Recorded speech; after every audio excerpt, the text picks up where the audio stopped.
बिस्मिल्लाहिर्रहमानिर्रहीम। अस्सलामुअलैकुम नाज़रीन कराम, नई वीडियो में आपको खुश आमदीद कहते हैं। अब हुकूमत थोड़ी सी परेशान है और इस परेशानी अब अपनी तरफ से फिर दोबारा से वो वोट को इज्जत दो और आवाम के दरमियान एक कोशिश की जा रही है अपने आप को इनकलाबी साबित करने की। अदनान आदिल साहब ने ट्वीट लिखा कि अब मियाँ साहब ये चाहते हैं कि कोई हादसा हो जाए और वो मजलूमियत का कार्ड लेकर अवाम के अंदर आ जाएं। अब इसकी पहली बुनियाद रख दी गई है। आप जानते हैं कि इमरान खान को हुकूमत से निकालने की क्या सजा दी गई। इमरान खान का कसूर सिर्फ और सिर्फ ये बनाया गया कि जी आप रूस क्यों गए, और यहाँ से कुछ जो बताने वाले थे उन्होंने अमेरिका को कन्वे ये किया कि हम नहीं जाना चाहते थे रूस, लेकिन ये इमरान खान का यकतरफा फैसला था, जिस पर इमरान खान कहते हैं कि मैं यहाँ से तमाम स्टेक होल्डर्स से पूछ कर गया, वहां जाके कॉल की जब ये हमला हो गया कि देखें अब हमें मुलाकात करनी चाहिए या नहीं करनी चाहिए। क्योंकि मुलाकात तय थी तो उस पर इमरान खान के मुताबिक तमाम स्टेक होल्डर्स ने कहा कि हमें मुलाकात के लिए जाना चाहिए क्योंकि मुलाकात ऑलरेडी शेड्यूल्ड है। लेकिन उसके बाद खान साहब ने दो तीन बातें की थी। दो बातों में पहली बात यह थी कि क्योंकि उस वक्त तेल की कीमतें दुनिया में बहुत ज्यादा हो रही थीं, तो रूस ने पाकिस्तान को तकरीबन 30% डिस्काउंट पर तेल की ऑफर या बातचीत उनके दरमियान हुई। उस वक्त कोई मानने को तैयार नहीं था। सब ने कहा कि इमरान खान सियासी जुआ खेल रहे हैं, सियासत की बात कर रहे हैं। दूसरी बात थी गंदम से मुतालिक। अगर हमें गंदम खरीदनी है तो ये दोनों चीजें हमें सस्ती कीमत पर रशिया दे रहा है, लेकिन इन्होंने कहा कि नहीं, हम ये करेंगे तो वेंटिलेटर पर हैं हम अमेरिका के, वो अपने वेंटिलेटर जो है वो हटा लेगा। अब जब ऐसे में मैंने एक खबर आपको पिछली वीडियो में भी तफसील से दी कि आईएमएफ कह रहा है कि हुकूमत 800-900 अरब का एक मिनी बजट लेकर आए, मजीद टैक्स लगाए। वो कह रहे हैं कि फिलहाल हमारा मिशन नहीं आएगा, कोई मुज़ाकरात नहीं होंगे। तो अब एक बार फिर इन्होंने अपने बयानिए को और मुज़ाहमत को टाकी शाकी मारनी शुरू कर दी है।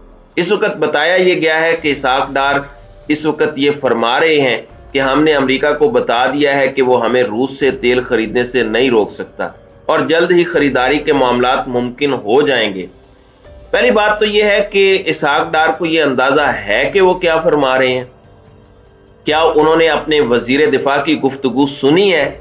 ये बता दिया अमेरिका को। कम से कम इस पोजीशन में ये हुकूमत नहीं है और ना ही ओवरऑल हम बतौर रियासत ऐसा कर सकते हैं, और जो अमेरिका को बता सकता था उसको आपने इक़्तिदार से निकाल दिया है। तो फिलहाल आपको तरला मिन्नतें करनी चाहिए, जो आप कर सकते हैं तो वही करें। फिर उन्होंने कहा कि जी अमेरिका ने हमें कहा कि G20 ममालिक में हम इस इशू को लेकर जा रहे हैं और वहां पे हम तय करेंगे कि प्राइसेस क्या होने चाहिए और उससे ज्यादा रेट पर कोई ना बेचे और हम रेट्स तय करेंगे। अब ये हुकूमत अप्रैल में आई है और नवंबर की आज 14 तारीख है। आधा महीना नवंबर का भी गुजर गया है, मगर अब तक कोई डेवलपमेंट नहीं हुई। मगर अब ये इस दौरान ये तासुर देने की कोशिश कर रहे हैं कि देखें हम बिल्कुल अमेरिका के सामने डट गए हैं और हम अपने मफादात पर कॉम्प्रोमाइज नहीं करेंगे, जो कि आपको नजर नहीं आ रहा। हमें नजर आ रहा है कि आईएमएफ आपको पैसे नहीं दे रहा और आईएमएफ आपको कह रहा है कि काम करें, और वहां जाकर आप उनसे वादे करते रहे मगर कर नहीं कुछ पाए, और अब वो आपकी बात सुन नहीं रहे। पहले आपने बढ़के मार ली कि आपका 25 साल का एक्सपीरियंस है, अब वो 25 साल एक्सपीरियंस हमें दिख नहीं रहा। दूसरी जानिब एक और खबर सुन लें कि खिचड़ी पक रही है, और खिचड़ी पकते हुए मुसलसल खबरें आ रही हैं। जाहिर बात है अपॉइंटमेंट का मामला है। अब सिर्फ 15 दिन रह गए हैं, 14 तारीख हो गई है। पहले हमें यही बताया गया कि अक्टूबर का आखिरी हफ्ता, फिर बताया गया कि नहीं, नवंबर के पहले हफ्ते में समरी मूव हो जाएगी, प्रोसेस शुरू हो जाएगा, ये हो जाएगा, वो हो जाएगा। अब वजीर आजम साहब घर से निकलते हुए एयरपोर्ट जाने लगे तो रास्ते में उन्हें तेज बुखार हो गया, तबीयत उनकी खराब हुई। तो ये नहीं कहा कि मेडिसिन लेके पाकिस्तान पहुंच जाऊंगा, मगर उन्होंने कहा कि नहीं, मुझे अभी लंदन में मजीद 2-4 दिन जो है वो क्याम करना है, फिर बाद में देखेंगे। تو آج اطلاعات یہ ہیں کہ انہوں نے وہاں سے روانہ ہونا ہے۔ آخری لمحے تک جب میں یہ ویڈیو ریکارڈ کر رہا ہوں وہ روانہ نہیں ہوئے، جب آپ ویڈیو دیکھ رہے ہوں تو شاید وہ روانہ ہو چکے ہوں۔ تو یہ خبر آ رہی ہے کہ نواز شریف اور شہباز شریف کے درمیان 5ویں ملاقات ہونے کے بعد ہی وہ پاکستان کے لیے روانہ ہوں گے۔ اب سوال یہ پیدا ہوتا ہے کہ آخر ایسا کیا ہو رہا ہے کہ آپ اس چیز کو لے کر اس کو جو روانگی ہے وہ نہیں کر پا رہے۔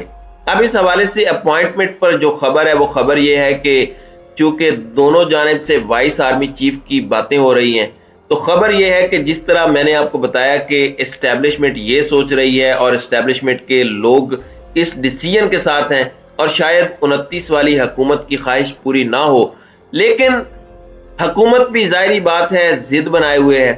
وہ کہتے ہیں اگر ہم نے کرنا ہے تو ہم نے نمبر 1 کو ہی اپوائنٹ کرنا ہے، اور ہم یہ ایشو کریں گے، حکومت جاتی ہے تو جائے، اور جو سانحہ یا حادثہ وہ کروانا چاہتے ہیں وہ اس طرح کروا سکیں گے۔ اب خبر اس وقت یہ آئی ہے کہ حکومت نے یہ فیصلہ کیا ہے، چونکہ ریٹائر ہو جانا ہے 27 تاریخ کو جنرل عاصم منیر نے، اور 29 کو ریٹائر ہونا ہے جنرل باجوہ نے، تو یہ 2 دن کیسے گزارنے ہیں؟ کیا جنرل باجوہ سے استعفیٰ لینا ہے؟ کیا جنرل باجوہ کو جلدی ریٹائر کرنا ہے؟ کیا کرنا ہے؟ تو اب اطلاعات یہ آ رہی ہیں کہ حکومت نے کہا ہے کہ ٹھیک ہے، آپ یوں کریں کہ آپ وائس آرمی چیف لگائیں جنرل عاصم منیر کو، اور 29 تاریخ کو جب آپ ریٹائر ہو جائیں گے تو general Asim Munir vice army chief سے فل آرمی چیف بن جائیں گے، اور آپ کو ان کی ریٹائرمنٹ کے آرڈرز بھی نہیں نکالنے پڑیں گے اور آپ کو کچھ بھی نہیں کرنا پڑے گا۔ لیکن میں یہ بات کہوں گا کہ یہ نروز کی گیم ہے جو دونوں جانب سے کھیلی جا رہی ہے، دونوں اپنے گھوڑے دوڑا رہے ہیں۔ تو میں یہ لیٹسٹ ڈیولپمنٹ آپ سے شیئر کر رہا ہوں، جو یہی ہے کہ جنرل عاصم منیر کا نام وائس آرمی چیف کے لیے ریکمینڈ کر دیا گیا ہے حکومت کی جانب سے، اور وہ سمجھتے ہیں کہ یہ ایک ایسی چوائس ہے جس کو اسٹیبلشمنٹ استعمال کرے، اور ہم نے ہر صورت اپنی مرضی کا بندہ لانا ہے۔ اب اس لحاظ سے اگلا ہفتہ بڑا اہم ہے۔ 20 تاریخ تک امید ہے بہت ساری چیزیں کلیئر ہو جائیں گی، کیونکہ تب تک جنرل وسیم اشرف جو ہیں وہ بھی ریٹائر ہو چکے ہوں گے، اور سینیورٹی لسٹ جو ہے وہ بھی مکمل طور پر تبدیل ہو جائے گی۔ تو اس وقت دیکھیں گے کہ گورنمنٹ کیا کرتی ہے۔ تو ناظرین اکرام، آپ کی اس ویڈیو کے حوالے سے کیا رائے ہے؟ اب اپنی رائے کا اظہار کامنٹ سیکشن میں ضرور کیجیے گا۔